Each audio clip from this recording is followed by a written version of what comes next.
देखिए, आज हम जानते हैं सिकंदर के बारे में, जिस सिकंदर को विश्व विजेता कहा जाता है। उसी सिकंदर के बारे में जानेंगे कि यह सिकंदर भारत पर आक्रमण करने के लिए, युद्ध करने के लिए कब आया हुआ था और ये कहाँ का था सिकंदर। तो सिकंदर की पूरी घटना हम लोग समझ लेते हैं। और उस समय जब अपने भारत पे युद्ध करने के लिए आया था तो भारत में कौन सा वंश चल रहा था, ये आप लोग को पूरा कवर कर लेना है। और कब वो आया था, उसका जन्म कहाँ हुआ था और वो क्या था, इसके बारे में टोटल आप लोग को कवर कर लेना है। देखिए, पहले हम जान लेते हैं कि इस सिकंदर से पहले जो सिकंदर है, इस सिकंदर से, अलेक्जेंडर सिकंदर इसे कहा जाता है, इससे पहले ही इराक का यूनानी एक और आया था शासक करने के लिए, जिसको मैं आपको कि सिकंदर से पहले कौन सा विदेशी आया था आक्रमण करने के लिए, ये वीडियो मैं बना चुकी हूँ और उस वीडियो को डाल चुकी हूँ, जिसमें आपको समझ जाओगे कि इस सिकंदर से भी कौन ऐसा तेज था जो आके युद्ध किया था। ठीक है, यहाँ से कौन ऐसा तेज राजा था जो इससे भी पहले आया हुआ था। उस राजा को सिकंदर ही हराया था, उस राजा को भी सिकंदर ही हराया था। यहाँ पे आप लोगों को सिकंदर के बारे में पता चलेगा। मेसोडोनिया का सिकंदर था, मेसोडोनिया का सिकंदर था और इस जगह से वो चलता हुआ आया, सोचा कि हम चलेंगे भारत में युद्ध करने के लिए। ठीक है, इससे पहले हम जान लेते हैं कि मेसोडोनिया में जो इसका जन्म हुआ था 356 ईसा पूर्व में, यानी बीसी में इसका जन्म हुआ था। 356 बीसी में इसका जन्म हो गया था। इसके पिता का जो नाम था फिलिप था, इसके पिता का नाम फिलिप था। इसकी माता थी ओलंपिया और इसकी पत्नी का नाम था रेक्सोना। क्या नाम था इसके पत्नी का? रेक्सोना।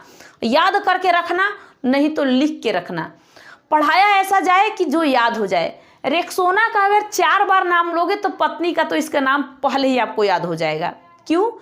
क्योंकि इस रेक्सोना को जीतने के लिए इसने एक शासक के, ईरान का शासक था, उससे पहले इसने युद्ध किया था। ये मेसोडोनिया से, ये ईरान के शासक से पहले युद्ध किया और इसको जीता था। मतलब उसको हरा के इसके बेटी से उसने शादी कर लिया था। तो पहले इसने वहीं पे किया था। तो वहाँ पे हम पहुँचने से पहले समझ लेते हैं कि इसके गुरु का नाम क्या था। इसके गुरु का नाम अरस्तु था और अरस्तु के गुरु का नाम पूछेगा तो प्लेटो था और प्लेटो के गुरु का नाम सुकरात था। ये आपको क्यों बता रही हूँ? क्योंकि जो सुकरात था इतना पढ़ा लिखा नहीं व्यक्ति था और उस सुकरात को किसी लड़की से प्रेम हो गया था। किसी लड़की से प्रेम हो गया था। वहाँ का जो शासक था, वो शासक कहता कि तुम्हें प्रेम करने का हक किसने दे दिया कि तुम प्रेम करो? वो बोला कि जो निगाहें दो भगवान दिए हैं, इस निगाहों को कोई रोक नहीं सकता। ऐसा कोई नहीं है जो जिसको ये प्रेम हुआ नहीं हो। उसने इस तरीके से कहा। जितना उसके ऊपर कोड़ा बरसाया जा रहा था उतने इस बात को वो पेश कर रहा था। इस चीज को देख रहे थे प्लेटो। प्लेटो पढ़ा हुआ व्यक्ति था। उसने धीरे धीरे उसके हर एक बात को लिखता गया। सुकरात के हर एक बात को लिखता गया और इसने धीरे, दोनों लोग मिले, सुकरात और प्लेटो दोनों लोग मिले और एक विद्यालय खोल दिए। अब उस विद्यालय में पढ़ने के लिए अरस्तु गए थे। जब वो राजनीति शास्त्र पढ़े, वहाँ से वो निकले तो सिकंदर ने अरस्तु को अपना गुरु मान लिया था। देखो, प्रेम करना गुनाह नहीं है, लेकिन प्रेम भी देखना चाहिए कि किससे हो रहा है। ठीक है, अब कोई ये कह दे कि दिल लगा दीवा पता ना किससे, तो चुड़ैल से या तो परी किस काम की, जो भी हो मुझे नहीं पता, तो मान लीजिए कि कोई दिक्कत नहीं है, लेकिन उम्र समय होना चाहिए। माँ बाप भी मतलब सामने देखो कि ये भी प्रेम है माँ बाप का, 20 साल 25 साल वाला, उसको भी ध्यान देते हुए आगे प्रेम करना, कोई दिक्कत नहीं है। लेकिन उसको भी अपनी कैरियर देखते हुए प्रेम करना। कुछ दिन बाद प्रेम तो झूल जाएगा। ये चमड़े हैं जो ना, ये चेहरा देख के या फिर फेसियर वेसियर देख के प्रेम होता है, ये फिर नहीं होगा। फिर कहोगे कि ना, माँ बाप जो ढूंढ के लाएंगे वही सही है, तो भैया वही सही होता है। ठीक है, ये कहाँ का था सिकंदर? मेसोडोनिया का था। ठीक है, और इराक के जो शासक था, इराक का जो शासक था, क्या नाम था उसका, शाहदारा, और शाहदारा को हरा देता है सिकंदर। सिकंदर हरा के और उसके बेटी रेक्सोना से शादी कर लेता है। सिकंदर को विश्व विजेता कहा जाता है क्योंकि वह पूरे विश्व पे अपना राज करते हुए आ रहा था और भारत पे भी आ रहा था युद्ध करने के लिए। लेकिन सिकंदर ने युद्ध क्या किया, भारत पे आके उसने युद्ध किया, पंजाब के एरिया तक ही तो आया। अब यहाँ पे आपको किस तरीके से आया ये भी पता चलने वाला है पूरा टोटल। अब वहाँ से उसने तो मतलब कि इसको हराया, उसकी बेटी से शादी किया और ये चला गया। कहाँ चला गया, फिर आगे बढ़ा भारत के साइड में। अब भारत के साइड में यहाँ पे गंधार है और यहाँ पे इसने आया और यहाँ का एक राजा जो था आम्बिक था, और आम्बिक को इसने सोचा कि हराएं, तो उसने अपना अधीनता अपने ही स्वीकार कर लिया कि देखिए मुझे आप कुछ न करिए, हम अपनी अधीनता स्वीकार करते हैं, जो कहेंगे आप हम वही करेंगे। आम्बिक ने इस बात को किससे कह दिया, सिकंदर से कह दिया। सिकंदर ने कहा कोई बात नहीं, चलो आगे बढ़ते हैं। आगे बढ़ा तो यहाँ पे पंजाब था। पंजाब आज जो यहाँ वाला है नहीं, पाकिस्तान में भी आधा इस साइड आधा उस साइड गया। पंजाब का जो शासक था पोरस था। अब इसने पोरस को भी हराया। पोरस लड़ा इससे, लेकिन पोरस हार गया। जब पोरस हार गया फिर उसके बाद में धीरे धीरे इन दोनों में आपस में शर्तों मतलब कटाने के लिए ना, झुकाने के लिए दोस्ती बन गई इन दोनों की। जैसे ही दोस्ती बन गई तो दोनों सोचे कि हम चलते हैं भारत में और भारत में जाके हम पहले अब वहाँ युद्ध करते हैं। ठीक है, ये बात तक्षशिला के एक टीचर थे जिनका नाम था चाणक्य। चाणक्य ने ही अर्थशास्त्र को लिखा था। पहले वो राजनीति तौर पे लिखे थे। अभी मैं सुकरात के बारे में बताई हूँ। सुकरात का जितना भी चीज़ लिखा गया था इन्हीं सबों के बारे में। देखो, अर्थशास्त्र इसलिए कि हमें अर्थव्यवस्था के विषय में उसके बारे में पता चलता है। अर्थशास्त्र में हमें अर्थव्यवस्था के बारे में, क्या सिकंदर अगर भारत में आ रहा होगा तो जितने जगहों पर ये लूटा होगा, मार किया होगा, तो वहाँ का अर्थव्यवस्था बिगाड़ते हुए आया होगा कि नहीं। आगे बढ़ा होगा तो वहाँ पे भी तो लोगों को परेशान किया होगा, तो वहाँ के लोग भी भूखों प्यासों हो जाएंगे, अर्थव्यवस्था खराब होगा कि नहीं। तो हर जगह का अर्थव्यवस्था ये खराब करते हुए आ रहा था। तो अर्थशास्त्र जो हम लोग कह रहे हैं ना, उसमें राजनीतिक ज़्यादा डाला हुआ है। क्यों डाला हुआ है?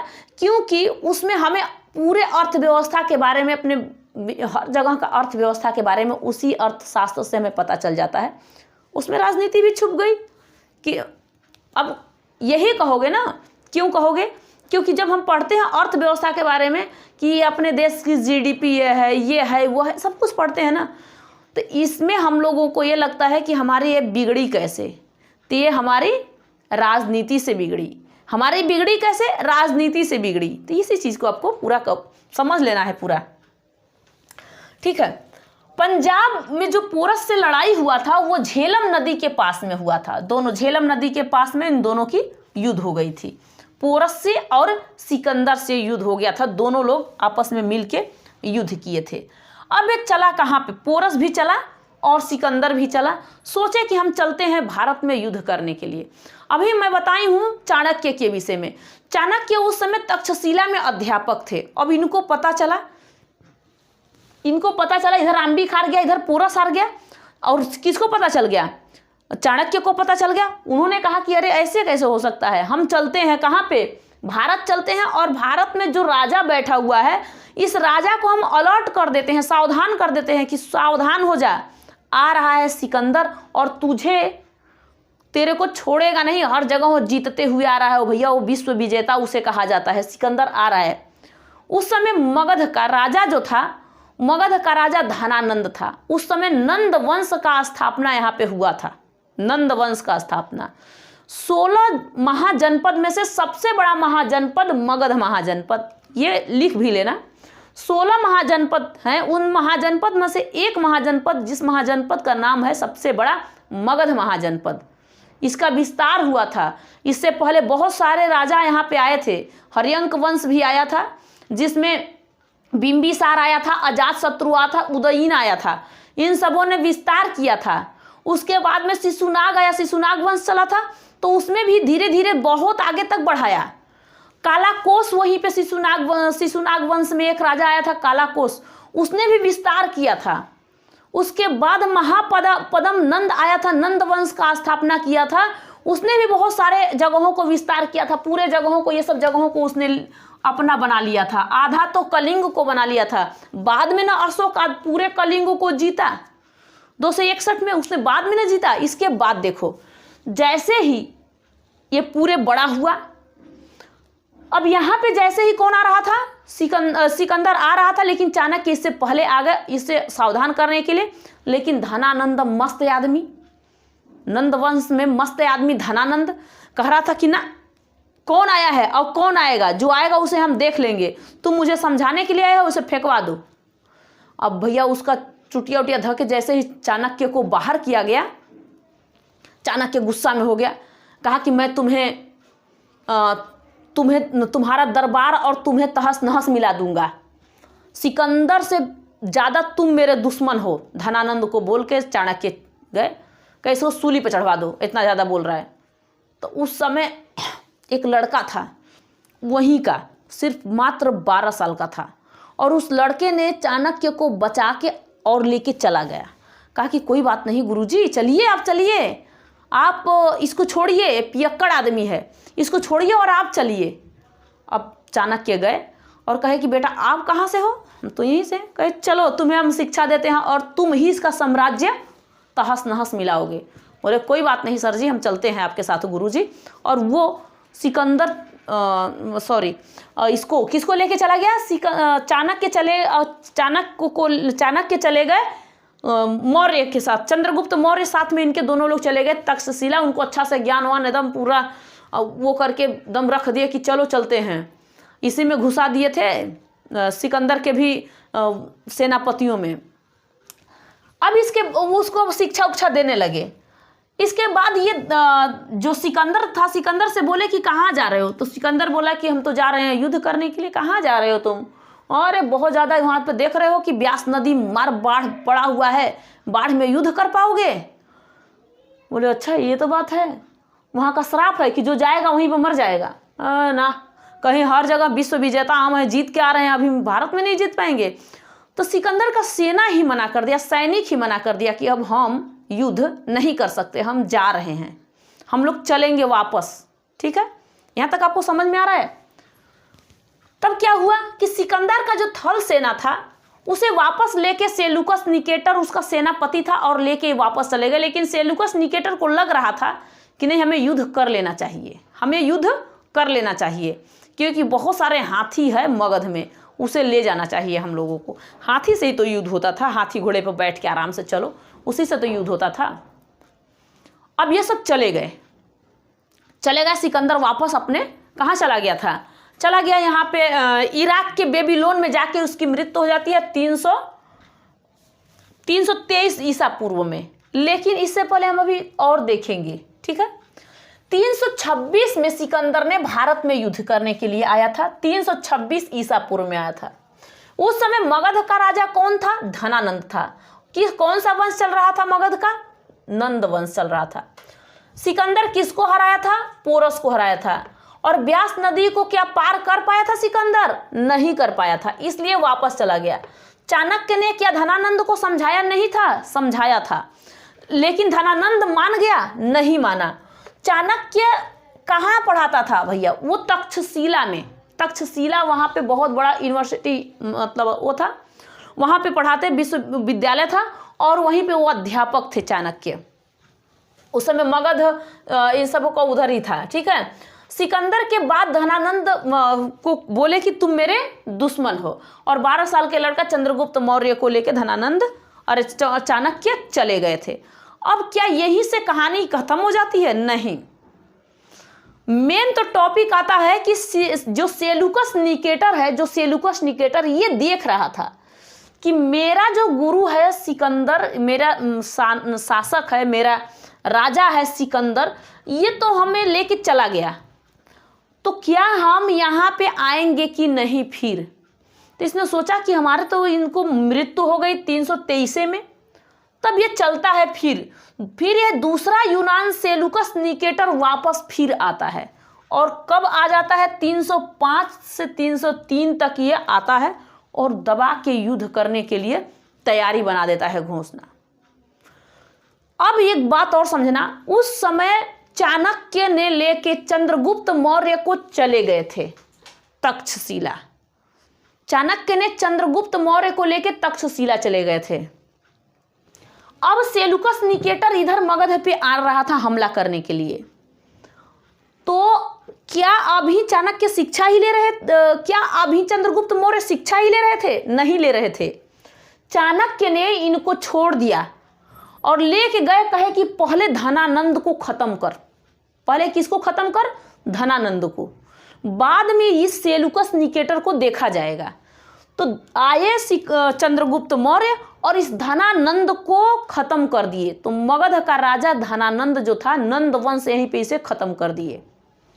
तब आता है ये चंद्रगुप्त मौर्य और अपना वंशज स्टार्ट कर लेता है, जिसे कहते हैं मौर्य वंश। जिसे क्या कहते हैं? मौर्य वंश। अब यहाँ का शासक कौन है? मौर्य। चला है सेलुकस निकेटर। फिर सेलुकस निकेटर यहाँ से सेलुकस निकेटर चल दिया। सोचा कि अब हम चलते हैं सेलुकस निकेटर चलता है और यहां से चला और सोचा कि हम चलते हैं भारत पे युद्ध करने के लिए। ठीक। अब उस समय का शासक चंद्रगुप्त मौर्य है। इसको पता नहीं है कि इस समय मौर्य वंश चल रहा है। ये चला अपने हाथियों के साथ और वहीं पे 305 में युद्ध करना स्टार्ट कर दिया। 305 ईसा पूर्व में इसने युद्ध करना स्टार्ट कर दिया था। कौन? Seleucus Nicator. तो चाणक्य ने समझाया किसको? किसको समझाया? इनको, चंद्रगुप्त मौर्य को, कि रुक जाओ, जब भी बारिश का मौसम होगा तो इसका हाथी घोड़ा काम बारिश में ना करेगा, तब तुम चलना युद्ध करने के लिए। सोच समझ के चाणक्य की कूटनीतियों, राजनीति, सब कुछ इनको ज्ञान था। भैया अध्यापक थे। अध्यापक को निकलना हर जगह से आता है और अध्यापक चाहे तो किसी को निकाल भी सकते हैं, निकल भी सकते हैं। इनके अंदर इतनी कूट कूट के गुण भरी होती है। किसी भी टीचर हो, मतलब अब ऐसे तैसे नहीं कि जो नाच गाना में मार पड़े हुए हैं कि मार कमरिया करे, कमरिया समरिया वाला नहीं, अच्छा खासा जो मतलब कि समझदार हैं। एक वो टीचर भी आके अपना ये बालों लटका के इधर उधर कर लेंगी, ये टीचर उचर नहीं। उनका काम है जो पढ़ा दी बाल और लटका दिया आगे, अरे बिना बाल ऐसे झारे और ना अच्छा लगता है। मतलब ये भी तो ठीक है, इसमें कौन सी गलती है? 50 बस बात, पढ़ाने का टैलेंट होना चाहिए। ये नहीं कि तुम नहीं, ये सब नहीं, कुछ नहीं। बहुत ज़्यादा फैशन बहुत ज़्यादा हानिकारक। बच्चा तुम्हारा चेहरा ही देखता रह जाएगा, पता चला कि वो बोर्ड पे नहीं देख पाया। टीचर खूब सज संवर के आ गई, अब बच्चा क्या किया कि मैडम को देख रहा है। अरे भैया तू बैठ, इसको देखना, कहाँ से देखे? अपने खौराहे जैसे रहोगी तब यहाँ पे समझ पाओगी कुछ भी। तो मतलब इसी तरीके से खौराहा जैसे बन के रहो कि बच्चा का मेन फोकस अपने पढ़ाई पे रहे। ठीक है, समझ में आ रहा है ना? सेलुकस निकेटर को चंद्रगुप्त मौर्य हरा देते हैं। सेलुकस निकेटर को चंद्रगुप्त मौर्य हरा देते हैं युद्ध करके। अब यहाँ पे जैसे ही इसको हरा देते हैं तो कहते हैं सेलुकस निकेटर कहता है कि अरे अब तो हम हार गए, अब क्या करें? तो देखा कि अरे हमारी एक बेटी है, इसको भी युद्ध में लगा देते हैं। अब जब चंद्रगुप्त मौर्य देखे तो कहे कि ला, अब युद्ध तो हो गया। अभी क्या बोली मैं आपसे कि वही जो सज संवर के आ जाए तो जो फोकस जहाँ रहेगा ना, वहाँ से हट के कहाँ जाएगा? वहीं जाएगा। तो टीचर हो चाहे कोई हो, उसको बस मेन फोकस कहाँ होना चाहिए? अपने उस पर। तो अपने ला के लड़की खड़ा कर दिया और चंद्रगुप्त मौर्य देखे कि कितना सुंदर है। नाम था हेलना। उसका नाम क्या था? हेलना या कार्नेलिया। अब उसको देखने के बाद कहे ठीक है। अब सेलुकस निकेटर भी सोच रहा था कि ठीक ठाक तो है, चंद्रगुप्त राजा है, पूरे जगह को ले ही लिया है। क्योंकि देखो सेलुकस निकेटर का यहाँ तक, आम्बिक तक और पंजाब तक पूरा राज था इसका। क्योंकि इसका गुरु जो था, जिसका इसका शासक था, उसका क्या नाम था? सिकंदर ने यहाँ तक आ चुका था, तो ये आया बाद में, तो 10-20 साल में कोई भूल नहीं जाएगा। फिर भी यहाँ आया और ये सब इसी का था, सेलुकस का। तो कहा क्या कि अब यहाँ तक इसी का था। अब देखा कि लड़की तो मेरी भाई पसंद कर ही रही है, आगे तो है ही ठीक ठाक और राजा भी ठीक ठाक है, तो चंद्रगुप्त मौर्य से क्यों ना शादी कर देते हैं अपने बेटी को। तो अपने बेटी का शादी कर दिया चंद्रगुप्त मौर्य से। कहा कि शादी करोगे? हाँ, तब ऐसा मतलब यूपी बिहार में चाहे कहीं भी कोई छोड़ने वाला चांसेस है, अच्छी खासी मतलब मिल गई तो ना। फिर इसने शादी कर लिया। कहा कि सुनो, तुम्हारे पिताश्री मेरे से लड़ने क्यों आए थे? तो हेलेना, जिसका नाम था कार्नेलिया, बोली कि अरे लड़ने क्यों आए थे? वो सोचे थे कि चले हम चलते हैं वहाँ पे लड़ने के लिए, तुम्हारे यहाँ सुनते हैं कि बहुत ज़्यादा हाथी रखे हो, उसी लालच में आए थे लड़ने के लिए। भाई ये पहले बात पता होता तो हम उनको दे ना देते हाथी उथी गिफ्ट रूप में। तो गिफ्ट में 500 हाथी चंद्रगुप्त मौर्य ने दिया था। तो कहा कि ससुर जी, अगर हम आपको दे रहे हैं इतना 500 हाथी गिफ्ट में, आप मुझे क्या दे रहे हो? कि सुनो सुनो सुनो, तुम्हें बता दे हम क्या तुम्हें दे रहे हैं। इतना तो तुम राज कर ही रहे हो पूरा जगहों पे, ये सब राज तुम्हारा ही तो है, लेकिन ये भी तुम्हारा है, ले जाओ। ये पूरे के पूरे अफगानिस्तान पाकिस्तान तुम्हारा है, तुम ले लो। बोले हमारे ससुर जी बड़ा मस्त हैं, युद्ध भी किए, मार भी खाए, गिफ्ट में हाथी भी ले गए, और मुझे मेरे को दहेज में अफगानिस्तान पाकिस्तान दोनों दे दिए।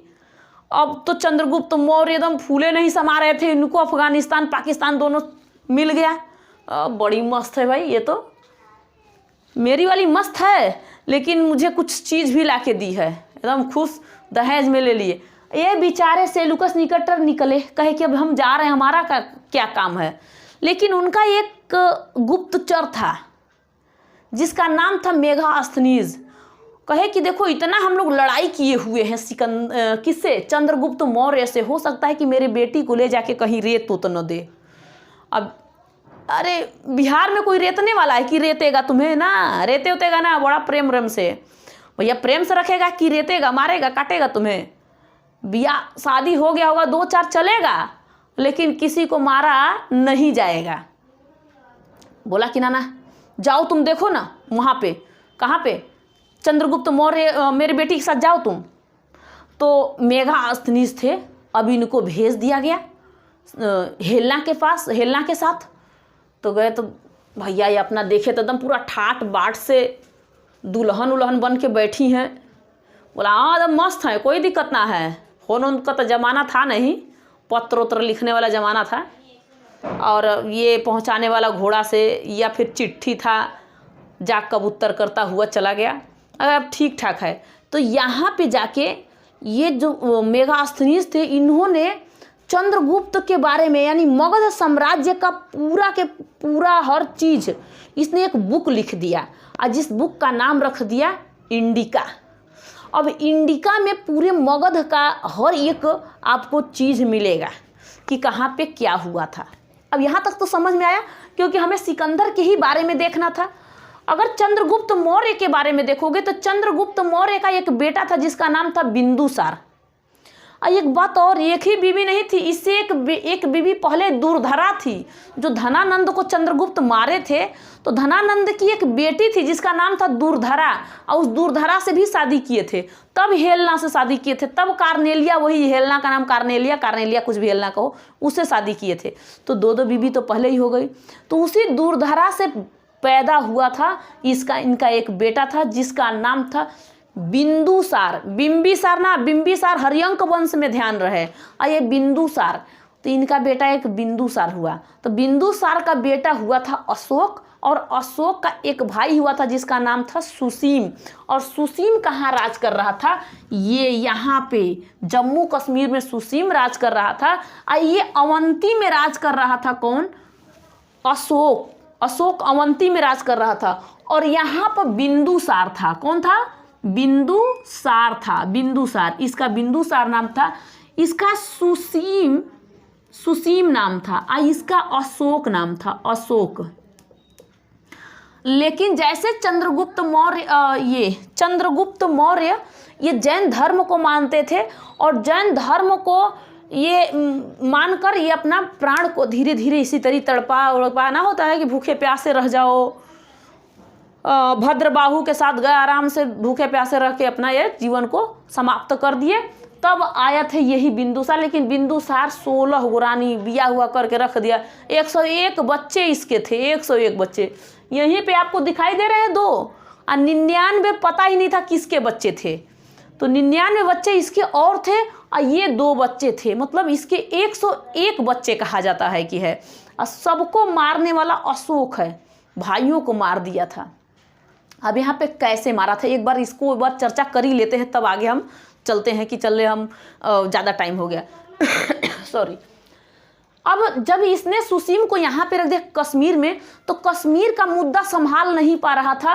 सुसीम भागते हुए अपने बाप के पास आया, कहा कि पिताश्री ये सब बहुत मार रहे हैं मुझे। तो कहा कि अशोक अवंती में है, अशोक जा और देख क्या तो एक बार कैसे तेरे भाई को मार रहे हैं सब। वहाँ गए और श्रीनगर का स्थापना इसी अशोक ने किया। और किसको मार दिया, किसको मारा, यहाँ पे जो जितने भी एक हफ्ता में सब कश्मीरियों को मार धाड़ करके वहाँ पे कहे कि अब ठीक ठाक है पिताजी, आ गया यहाँ पे मगध में आ गया। कहा कि ठीक ठाक है पिताजी, बोले हाँ ठीक है। और इसी में इनके पिता की बिंदुसार की जैसे ही मृत्यु हो जाती है, अब बड़ा बेटा रहता है सुसीम, और सुसीम को मगध का राजा बना देता है। और कोई लायक का नहीं था सुसीम, इसको मगध का राजा बना दिया। अशोक ने कहा कि अच्छा ठीक है, चलो हम चलते हैं, अवंती में ही रहते हैं। कहा कि अच्छा ठीक है, तू जा अवंती में रह। अवंती में रहने लगा। अब इसके 99 भाई यही मगध में आ गए और इससे संभल नहीं पा रहा था सुसीम से। कह रहा था अशोक, फिर आ गए सब हैं। सम्राट अशोक था, ये इसका नाम था, अच्छा से लो। सम्राट अशोक थे, एकदम महान थे, ठीक ठाक थे, ठीक है।